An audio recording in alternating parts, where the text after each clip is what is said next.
When we gather for worship every first day of the week on the Lord's Day, it's so easy to get distracted. Even myself, I am thinking about all the various responsibilities that I have on Sunday.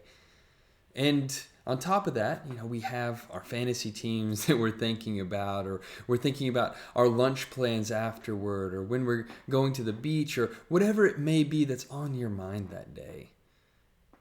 And also when we come together, we think about it as a social meeting and just a time to get together and enjoy each other. But very rarely do we think about what is truly happening whenever we come together as Christians. The author of Hebrews, in Hebrews chapter 12, and starting in verse 22, pulls back the curtain and reveals to us what is actually happening when we gather as Christians. He says, "But you have come to Mount Zion, and to the city of the living God, the heavenly Jerusalem, and to innumerable angels in festal gathering, and to the assembly of the firstborn who are enrolled in heaven, and to God the judge of all, and to the spirits of the righteous made perfect, and to Jesus, the mediator of a new covenant, and to the sprinkled blood that speaks a better word than the blood of Abel."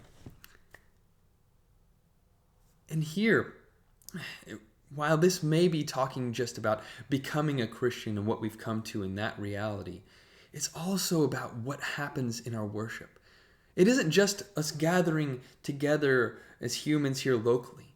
No, we're gathering in the heavenly city of God, before our holy Creator, with innumerable angels. That's who we're worshiping with.